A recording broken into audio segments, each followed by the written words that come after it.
Alright, what's going on guys? George here, and we're back again working on the 240. So I haven't really done anything really cosmetically since I did the fenders, and I still haven't painted them, which is probably going to be one of the next few projects as it starts to get warmer out and the paint probably will set a little bit better. I'm probably going to try and paint them red like the rest of the car. But one thing that I really haven't just liked in the car, but I kind of just dealt with for a while, was the front bumper. And I used to have the actual factory front bumper that came on this car that was red, but it was really destroyed. And a while back, I sold it to some guy because he like paid me too much money for it. Like he was here buying something else and he was like, oh, how much? And I was like, okay. It was absolutely destroyed. I don't know if you remember it. I'd hit tires with it. It was like ripped apart. It had so many holes in it. All the paint was just awful. It was just terrible and like did not look good at all. So I just sold it to him. I didn't really have any use for it. I don't even think I was running it at the time. I think I just had the dash bar because it was so ruined. But then I started driving on the street again and I kind of was like, oh, I should have a front bumper so it just looks a little less sketchy. So I ended up buying just a different, like the maroon red pig nose front bumper, and I had that on the car, and it came with a crash bar. That's really why I bought it, because I ended up selling my bash bar for some reason or another. So I haven't had the right color bumper. It just kind of looked like terribly. It was kind of the wrong shape. It like had been stored one way and like did not want to come out of that shape. I found this guy who was selling a front bumper. It was red. It was one that like I had wanted like 4 years ago, but I kind of like started to not like that bumper off of that kit as much. But I was like, you know what? For the right money, I'd buy it, put it in my car. It'd look decent. So started talking to him. He came down on the price quite a bit. I ended up picking up a couple of extra wheels too that I might end up selling. A steering wheel I'm probably gonna sell. So wasn't too bad of a deal. And the bumper's actually the right color. So this is the factory, or the bumper that I bought to just cover the front. And as you can see, it's a pig nose bumper, so it doesn't really have the piece that like comes down, that goes across that the other bumpers have, and like the aftermarket ones, it like comes back and like meets. I think there's like a piece that goes on like later 240s. This is the 90 and this is the came with the pig nose bumper, but there's like a little filler piece I think that goes here that kind of makes it look more normal. But this bumper was on, and you can see it's the wrong color. It's pretty messed up. Like this will not come out no matter what I do. Like there's metal, we bent it back, but it just does not want to deform. I'm sure with heat and something, but it just not looking that great. But this is the bumper I ended up picking up. I think it's called like I think it's like a Duraflex like super cool kit front bumper. It's not like the ideal bumper that I really want. I really want an Origin racing line kit. Like I just think it looks so cool, and when you have like all like the pieces that look like they're splitters, like done in black, like it just looks like super like race car, and like I don't know. I just really like that. One day I'll get that and get it painted and everything. But for now, picked up this and then 4 18 by 7.5 wheels, and then this steering wheel here, and I grabbed all those. Probably gonna sell the wheels because I don't really know if I want to run 18s anywhere on my car. Definitely not in the front, just because it would mess with the clearances that I already have issues with, and in the rear I feel like there's really no need. I don't know, maybe if I find some tires that are 18s that I would want to put on, but I don't know. Probably just gonna leave the 17s for now and 16s. Probably gonna list these and see what I can get for them. So now I'm gonna go ahead and try to throw the front bumper on, see how it looks.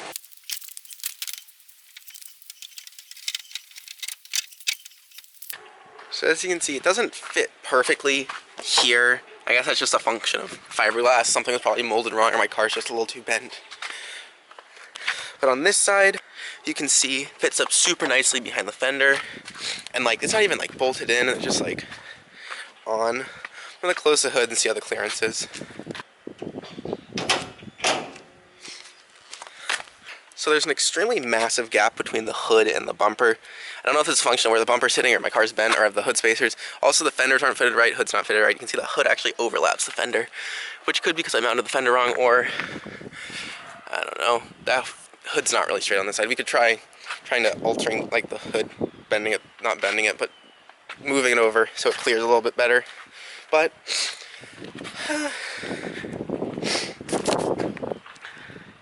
definitely looks cool. This really makes the stretched 215s on these 17 by 9s look pretty lame.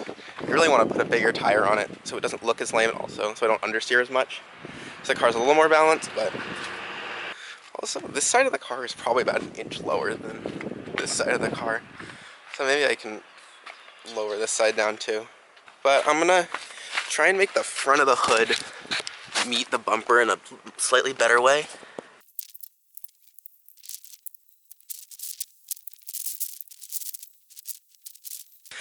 I got this a little better. I got this piece to go behind the fender. It tucks up. You can see that it almost looks like the entire bumper is just like too far forward. Maybe the hood, I don't know. It just does not want to line up properly in the front. Just kind of annoying, but it doesn't really matter. It definitely looks a lot better than it used to. I mean, it's pretty solid. I want to put another bolt on that side to tighten that up, or at least a zip tie from the fender to the bumper. But aside from that, it's looking a lot better. Also, I have to look, like, just look. On this side, 3 fingers. This is like 2 fingers tight, so I don't know, mess with that too. So I know a lot of people have opinions about what tire to run up front in the drift car, and obviously it's a case-by-case basis. I know a lot of people say get a super sticky tire up front, which is okay if you have a decently sticky tire in the back, but at least in my opinion, I don't think you want a super sticky tire up front if you're not going to run a super sticky tire in the back, because the car is going to drive around the front axle. So I decided the 225 of the 595, I think it's like a 240 tread wear. I think it's going to be pretty good for the tires I want to run in the back, which will either be the rest of the like 205 all-season scrubs I have, and then the 215 all-seasons that I have, and probably moving into this same tire in like a 215 size, or maybe a 225 size, and maybe airing it up a little more than the front. I think that'll keep the car pretty balanced. It's not going to be a super sticky tire up front, but on the other hand, it's not going to be like I have some garbage tire up front. So I think that's going to be a good starting point. I had a Nankang like NS20, I think it was, up front on my old wheels, and that was in a 215, and I really liked the grip I got out of that. Relative to the tires that I had in the back, the like 205 or 215s, whatever I ran. So I think this will be a little grippier than that, but I don't know. I can always also play around with the air pressure, so I think this is a good starting point to kind of figure out where I want to go with the tire setup on the car. And also, this is going to be thicker and it's going to look cool in the front. So I just got the tires mounted up and back. As you can see, it's a little less stretched than the 215s were.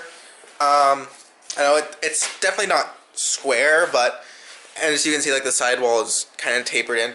This is a 17x9, so I could do like a 245 or probably even a 255 if I really wanted to. I mean, I could go much bigger, but up front, I think really all I could expect to fit was a 225 before I really start coming into clearance issues. And once the wheel's sitting in the wheel well, it definitely looks a lot better. I was kind of worried when I was just looking at them, but it definitely, and this car is still in the air, like, and I still have to adjust this coilover because this side of the car is about half an inch higher than the other side. So I'm going to go ahead and fix that. And the tire's still up in the air, and as you can see, it's not actually mounted, but definitely, I think it looks a little meatier sitting in the fender well, and that's pretty good. And I think it'll definitely give me consistent front grip. So I'm going to go ahead and lower down the coilover on the side of the car, and then we can go ahead and mount both the tires up and put the car on the ground and kind of see how it's looking. So I just lowered this side around like half an inch. I'm going to go ahead and put the wheel back on.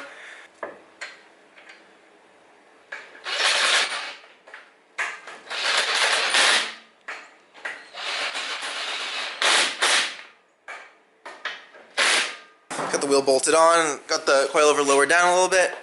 We'll definitely be able to tell when we get the car on the ground. I'm just going to go ahead and throw the other wheel on.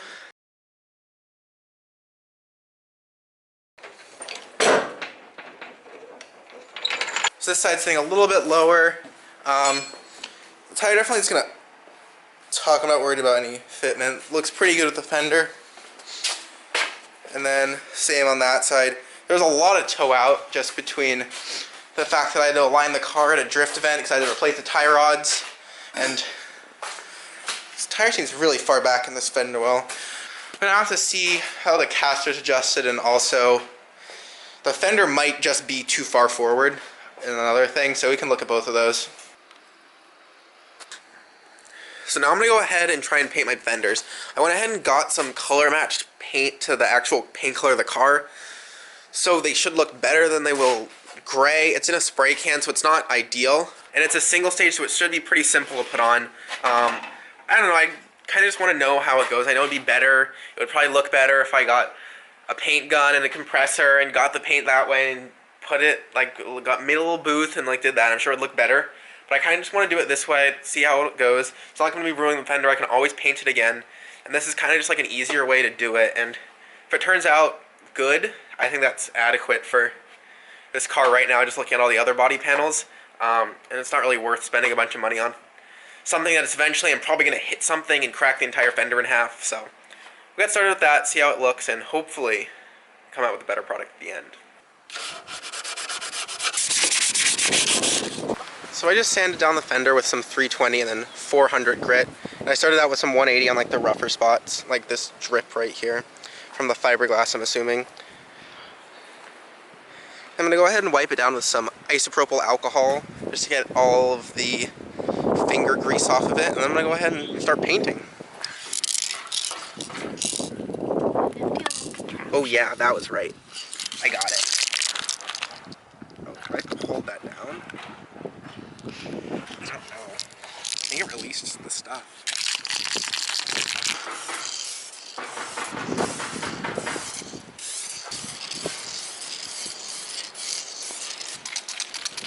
For some reason I feel like this is not coming out right. What do you mean? I feel like it's like spray, like... So I was painting the first fender, and my plan was to do the one fender and then the other one, but since I don't have as much paint as I thought I did, I've decided, I've done like a coat and a half on the first fender. I'm going to go ahead, take the second fender off, sand it down, and then maybe do like a coat, 2 coats on this one, so I can have, I don't know what that was, so I can have 2 like semi-painted fenders instead of like 1 painted fender and 1 gray. So, pulling this one off right now, and be good.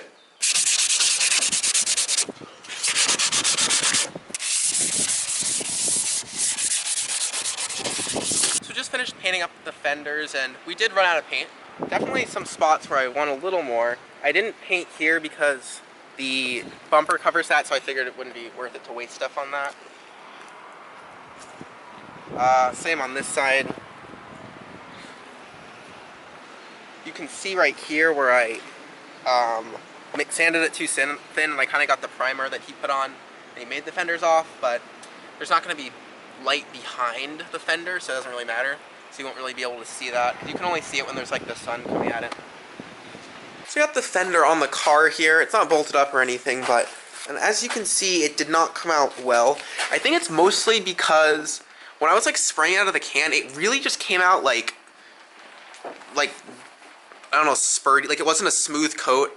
And also didn't do enough coats, but it came out almost like orange peely, which is kind of too bad. And and it's really thin. Like I'm sure it would even look better, even though it like has this weird finish if I had done more coats. But only had 1 can, and I think the lesson of the story is, if I want to do it again, I'll probably just buy a air compressor and like a cheap paint gun from Harbor Freight, and then just go get like a pint. And then, or even a gallon, and I could just paint anything I'd ever need to. Spend like $150 on supplies, and I'd be set. So for now, I'm just going to go ahead and throw the fenders back on the car because it looks better than they did before, I think. Or maybe not, because now it looks like I purposely painted them poorly instead of just like them being gray like I hadn't painted them yet. But we're going to go ahead and throw them back on for now, and we'll be on the lookout for the supplies to actually paint them in the future. So we finally got the painted fenders on the car, and they're definitely like the wrong color, and it like looks bad. Well, because first of all, there's not enough coats, and you can kind of see the gray underneath, and also it's the wrong color, and also I just did it poorly. But in the grand scheme of things, it doesn't look that bad, especially from a distance, besides the fact that it's not really the right color. It takes like a second to figure out. I don't know. I like it though. It's better than the gray, and it'll do until I actually spray everything the same color or wrap it or whatever I decide to do. So it's definitely an interesting process doing it that way with the spray can. Probably wouldn't do it again just because of how this turned out. I know it might have been my fault because I didn't maybe mix the spray can properly or shake it up enough, or I don't know. It just came out really splattery and not how I would have wanted. Definitely in the future, don't think I'd go for a spray can, even though it was technically color matched the color of the car. Just with I guess the quality of the paint, maybe I just didn't use the can properly. I think it would probably just be a wise investment to spend a couple $100, get a good paint gun, air compressor, the hoses and everything. Invest a little bit of money, get some painting supplies, maybe like a good bit of paint so I could paint things as I need them, or just buy smaller amounts and paint as I go, but definitely will probably be something I look to in the future. And I think an air compressor would be helpful for a lot of things, because right now I just use like an electric air compressor to pump up my tires and like a bike pump sometimes, so probably be an all-around good purchase. So if you guys did enjoy this video, make sure to like, comment, and subscribe. And of course, make sure to follow me on Instagram at GeorgeGoesDrifting, and I will see you guys in the next one.